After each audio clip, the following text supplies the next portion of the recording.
Okay, I have a feeling this is going to be a rather long post, given the content I've prepared today. So grab yourself a cold one, sit back, relax, enjoy. And I want to talk today about how you find your soul purpose through your life story. And the idea that your life story is the key to finding your soul purpose has come to me gradually over the last 18 months or so.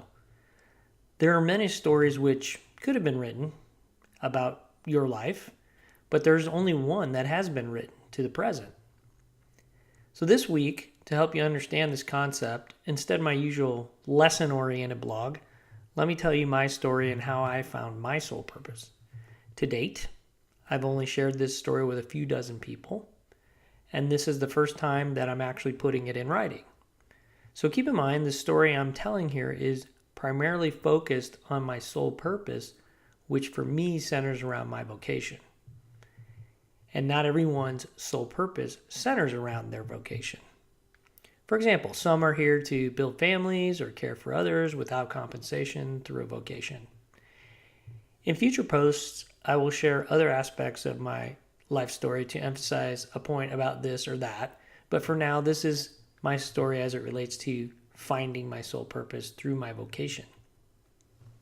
And finally, not even all of my family members have heard this version of my story, and I know many of them are reading and listening to this blog, so I hope you enjoy this. Let's get started. For me, it all started when I was about 5 years old. I was going out fishing with my father and my grandfather early one morning. This was back in the days before you needed to wear a seatbelt.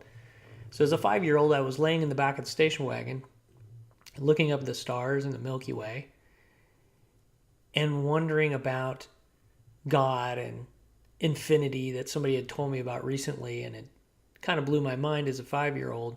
But in that moment of thinking about God and infinity and the universe, I felt being called into it. I felt being called into play, that there was a role for me here to take on in this lifetime. But I really didn't know what that was as a 5-year-old. So I looked around me and I looked at what other people were doing. I was like, well, what am I supposed to do here? And, I came up with this concept of, there's this standard American dream. And I've also shared this idea with many people from other developing and first world countries who said, yeah, that's pretty much the formula in my country too. So it goes like this: go to school, get good grades, get a good job, find a spouse, get married, have some kids, and in America, have your friends over on the weekends for barbecues, right? That's pretty much how it goes. And while that's all good for society and, people getting educated and getting jobs and all that, it doesn't always speak to the sole purpose of every individual in society. For some people, it's fine. For others, they're being called here to do more.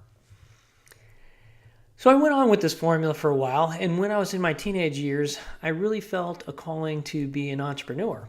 So I started a little home remodeling business, and I'm not joking when I say some of the houses that we worked on kind of look like this. In fact, this is a picture of a house from some of the neighborhoods where I worked. And when we first pulled up, they would look like this, and we would proceed to spend months working on them and making them habitable again. And this was a little company I got going with when I was 15. I had to hire guys that were older than me to actually drive me around until I was able to get my car. But this helped put me through college, and it was great because I worked hard, I earned a lot of money, and was able to help supplement my college expenses. And I really got a taste for what it's like to run your own business, to have employees, and to do your own thing on your own time. It was great. So I loved that entrepreneurial aspect of it. But I was called back to the American dream, and I went to college because part of the formula is get good grades. I went to University of Kansas, which is a beautiful place if you've never been there. And I started out in architecture because I felt like I was being called to build things.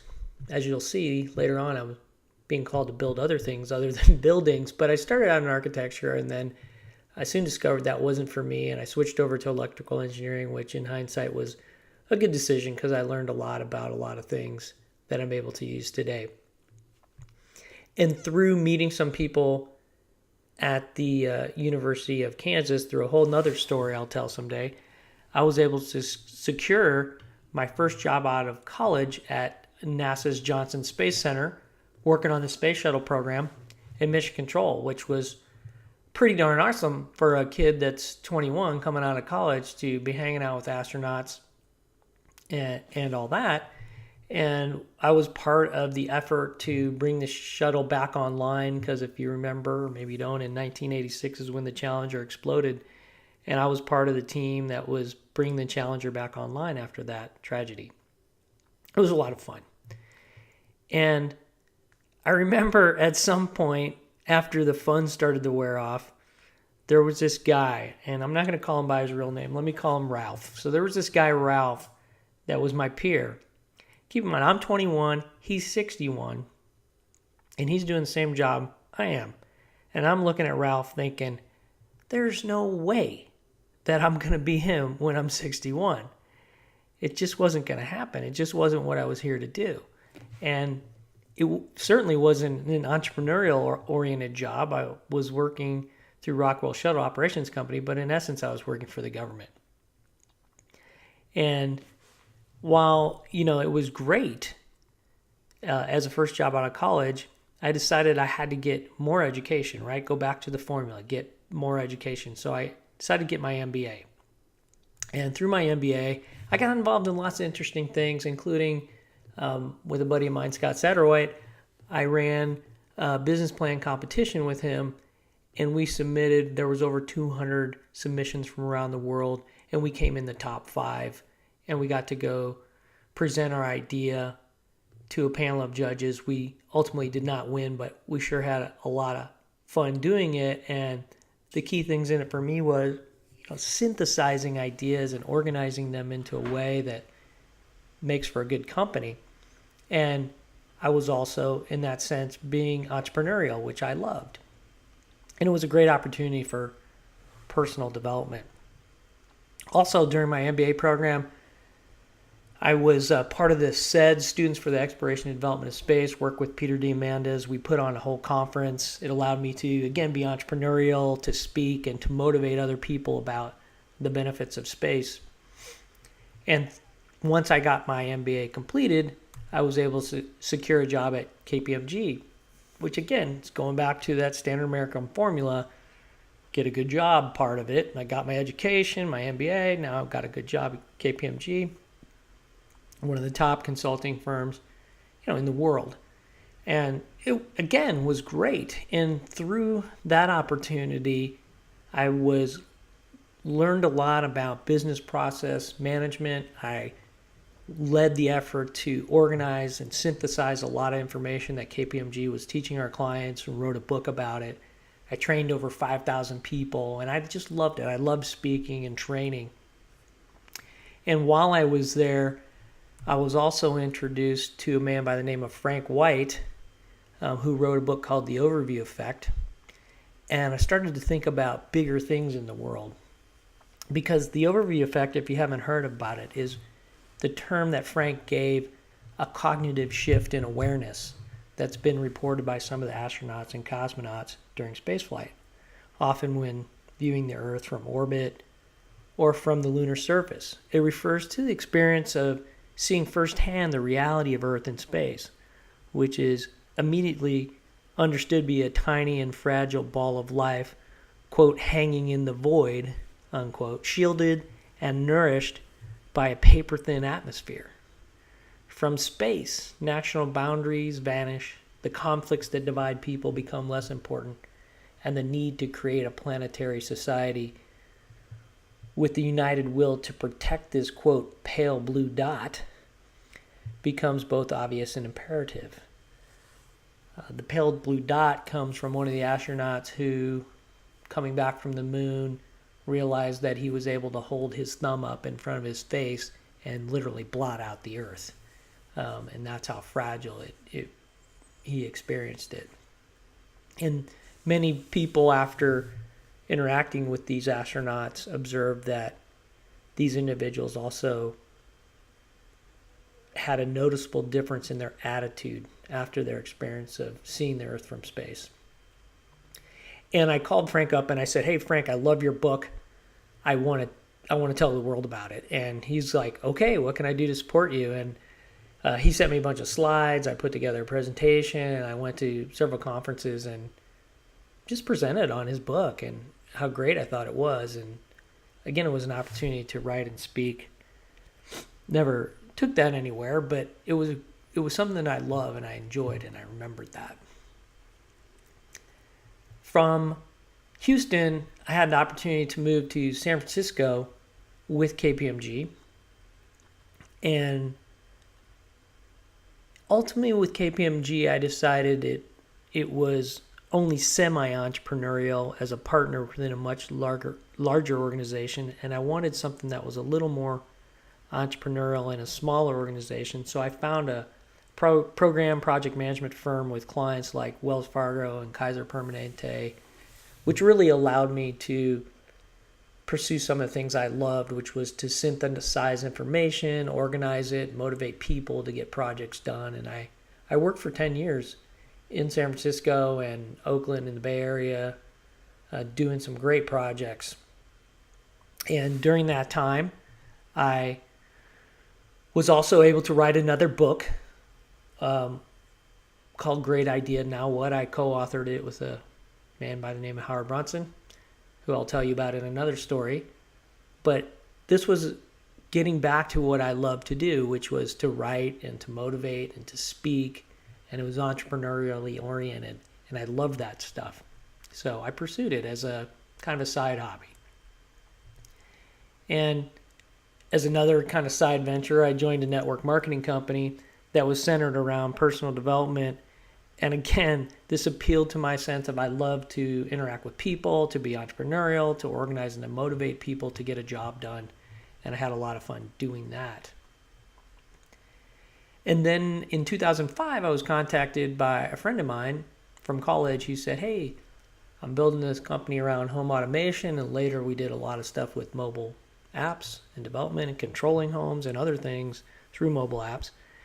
He said, "You want to join me as a manager, be part of the business?" And at that point in time, I was like, yeah, that'd be great, because I wanted to get into a management position where I could motivate and train and coach people. And it was an opportunity for personal development on my part. I was also able to create new processes at this company and synthesize and organize a lot of information and write about the things that needed to get done in the company. So it really appealed to me on a lot of levels. And it was semi-entrepreneurial for me because I was a part owner, but it wasn't my business, and I was minority shareholder. And after 11 years, I was really yearning for something more, something that was more my own. And I decided to create my own company, and I found an opportunity to team up with some colleagues from my San Francisco days and started my own program management consulting company. This again gave me the opportunity to synthesize and organize ideas and people and to motivate and to get projects done, things I love to do. And I'm still doing that right now. And in conjunction with this new consulting company that I created, I also hired a coach because, again, I really have been focused on personal development throughout my career, and I wanted to figure out what's next for me. How do I take this to the next level? And through working on my personal development with my coach and in my consulting work, this concept of story as a source for my sole purpose started coming at me from multiple directions. So first, in my consulting business, I was introduced to Nancy Duarte's book called Illuminate, Ignite Change Through Speeches, Stories, Ceremonies, and Symbols.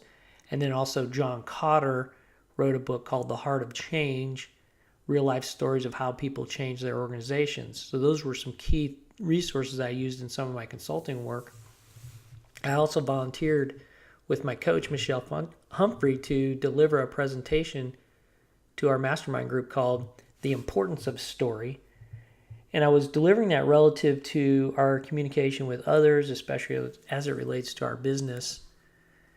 And then last year, I was introduced to Ted McGrath's Message to Millions concept about how your story, your life story, is your message to the world. And it was through all of these touch points on story that I was coming in contact with that I began to wonder, what's the message for me in my life? And I began to write down every significant event I could remember, and I looked for the themes and the patterns. And what kept coming up for me, and you should have heard it in the story that I've been telling so far here, is that I love to organize and synthesize information. And I love to write, speak and train, coach and motivate. I love personal development, and I love to be entrepreneurial. So all of these things together, I was looking at these patterns and going, what is it that I can do? And then it came to me kind of in an instant. I realized that I could create a business that would encompass all those things that I love. And as I thought about it more and let that idea percolate in my mind, remember that you create whatever you think about, the pieces slowly started to come together into this blog and the related coaching business that provides me with the opportunity to synthesize and organize new ideas, write blogs and posts and training courses and books, and train and motivate people interested in my particular take on life, and coach people to their highest potential and improve the world with my efforts, and do it all in my own entrepreneurial business. So all of those aspects together is why I'm here today talking to you. And really, what more could I ask for? So that's my story of how I looked at my life story, looked for the patterns and the themes, and ultimately came up with what I'm doing today. And I want to ask, what's your story? And I have an assignment for you, if you're willing to take it on. Number one, write down in chronological order every significant event that you can remember in your life. The challenges, the losses, the wins, the accomplishments, everything that you can think of. And look at each one that you write down, maybe on the left-hand side of a piece of paper, or if you want to use a computer program to do it. And on the right-hand side, next to each event, write down the lesson or the message in each event in a word or two, kind of like I did. Write, I love to write, speak, train, synthesize, organize, personal development, entrepreneurial. What are the things that your life story is trying to tell you? And number three, look for the patterns and recurring themes that you see on that piece of paper in front of you. And number four, synthesize the themes into a new outlook on your life, your gifts, and ultimately your sole purpose. And if you engage in this exercise seriously, I'm confident you'll have a shift in perception of the events in your life, what they really mean, and what they are telling you about your sole purpose. So if you're new to this blog, check out the Start Here page. Invite others that you think can benefit from what I'm talking about, and I'll see you next week.